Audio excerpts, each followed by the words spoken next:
Your education begins in 5, 4, 3, 2, 1. We're in the studio here with Calvin Kamick, and we're talking about some projects that we've been working on, and one of them that I just finished up this year is Your Senior Moment. After 365 consecutive days in a row of doing Senior Moment. That's a lot. Every morning I was up at 3:30 to 4 o'clock, between 3:30 and 4:30 in the morning. I'd have to get up and I'd write the podcast. You know, it was just 5 minutes. It's not like it was long, but it would take about an hour and a half to get ready for the show. So I have to write the thing and then think about it. Let's back up. Okay. So what was the concept? How did you come up with the concept of the Senior Moment? You got the T-shirts, you got the whole shtick, right? Right. And so go back to the beginning of the Senior Moment, the thought process. I remember having coffee, as we do often, and you're saying, hey, I got this idea. I think I'm going to do this. Kind of go through the concept and the why behind. Just go through the story of what happened that made you kind of go, my God, I cannot do this. So I'm in Apple Valley, and I'm on a listing appointment, and it's a 2-story house with a full basement.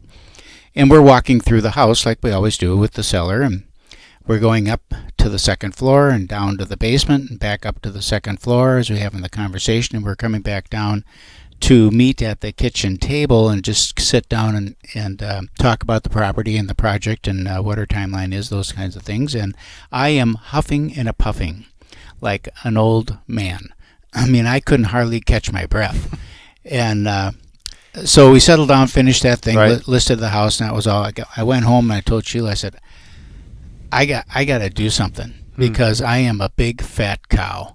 And I got to lose some weight. So it was a weight thing, or was it self-reflection, or it was? Well, it started as a weight thing. Okay. You know, just as I'm going to die of a heart attack here if I don't do something. And so then I thought about it, and Sheila's always trying to get me to do these cleanses and be more mindful about the things I'm eating and the food I'm taking and the supplementation, all that kind of stuff, because she's a health nut, right? And so then she got me kind of into, she said, let's do a lemon cleanse. So that's how it started it.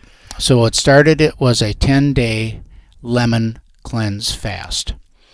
And so at the end of that 10 days, I felt pretty doggone good. And I, lost, like 7 pounds or something like that. And I thought, well, I could do this some more. So then I did a couple more of them, and I lost a little bit more weight. But every time I did a fast like that, I felt wonderful at the end of the fast. And even during the fast, I had more energy. I just felt better. But you weren't eating. But I wasn't eating, yeah. Well, I had a year's worth of supply of food hanging around my belly, so I didn't need to eat. So anyhow, as we're working through this, I got thinking to myself, I thought, something? I bet there are a lot of guys out there like me who, used to be in pretty good shape, did all the athletic stuff, lifted weights, did all that, and they just kind of gotten fat.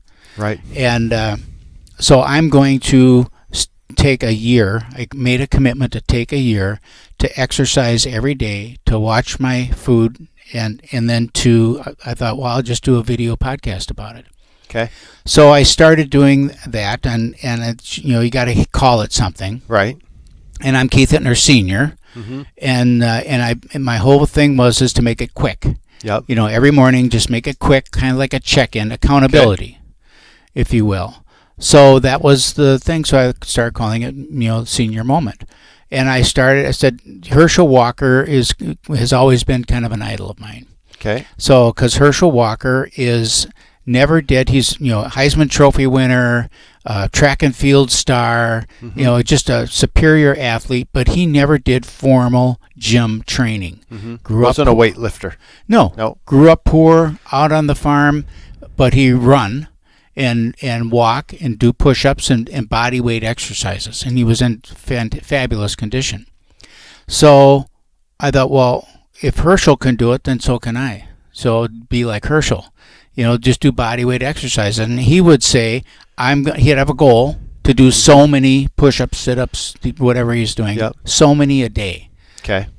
And so I thought, well, I can do that. So the concept there that you're having in Apple Valley, sitting at the table, catching your breath, was I need to do something. Conversation with Sheila, and you end up with the senior moment where you're going to. So talk a little bit about, you were doing a reflection then as well in that senior moment. So you have an exercise thing in your mind. It started with Talk the about exercise thing, and then I got things. So we started doing like 20, and I would do 20 push-ups. What were the exercises you did? Push-ups, sit-ups, deep knee bends, and toe touchers. And why those 4? Because with those 4, you work all the major components of your body. You work your legs, you work your back, you work your abdomens, your shoulders and chest and all of that. So push-ups are the best. I mean, if you're going to do nothing else, do push-ups, because your body, it's like planking, except you're moving, and it's the greatest. Anyhow, so then actually you commented very early in that watching me do push-ups was boring. And so I thought, well, that's right. I mean, it really is. And what happens when, I'm going to sit there and do it pretty soon, it's going to be 50 and then it's going to be 60 and it's boring. So then I started doing more, snoozer, doing more reflecting on, I would just come up with a word. I'm pretty good about talking about things. Give me a word, I can talk about it for 10 minutes, right? So I would just think of a word. And that's the getting up in the morning part of it. So then I would think of the word, whatever it would be. I love the dictionary. I'd go through the dictionary, and a word would just like jump off the page at me. Okay. So I was wondering where the words came from. I know you would always keep notes. You'd hear something, we're talking about something, or you'd say, hey, keep thinking about that. So we'd shoot words back and forth, and you probably had a lot of people doing that. Did people send you words that they wanted you to comment on? They did. They'd send me words, or they would point words out. We'd be in conversation, and someone would say something. I get this.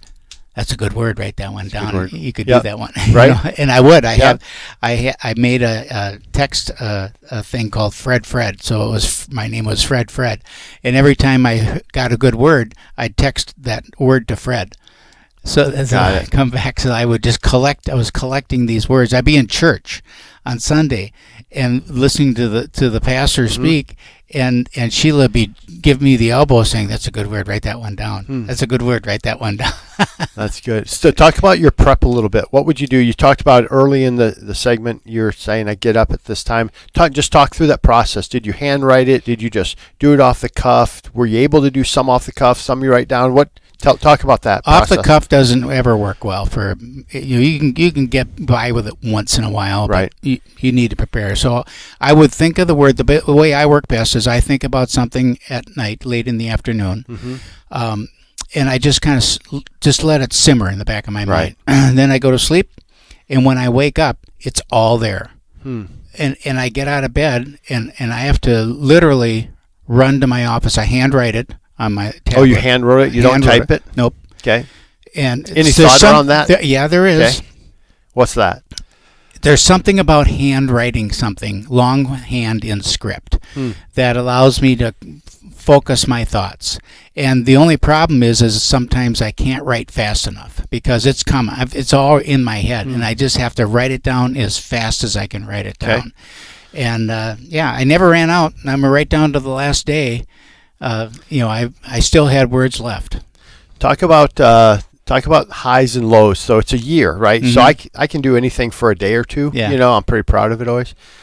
A year, not a chance. I pull that off, right? So a year's a long time. Talk about highs and lows, and then talk too about like holiday. I mean, you have Christmas, you have holidays, and so talk through some of that. Sometimes on the holidays, I would just come on and say it's Christmas, Merry Christmas, and that would be it. I mean, you don't need anything more than that, and I didn't want to get too dragged on about it. But there was some time I had COVID.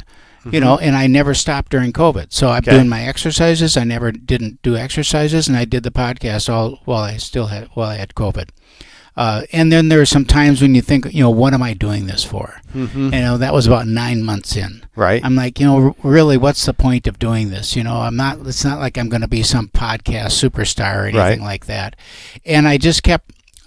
But I have business coaches that and people that I value their opinion, and they were saying, just whatever you're doing, just try to be a benefit to somebody. When you have your message, have that message be an inspiration to somebody and helpful to somebody, and let it rest there. That's enough. Yep. You don't have to get anything out of it.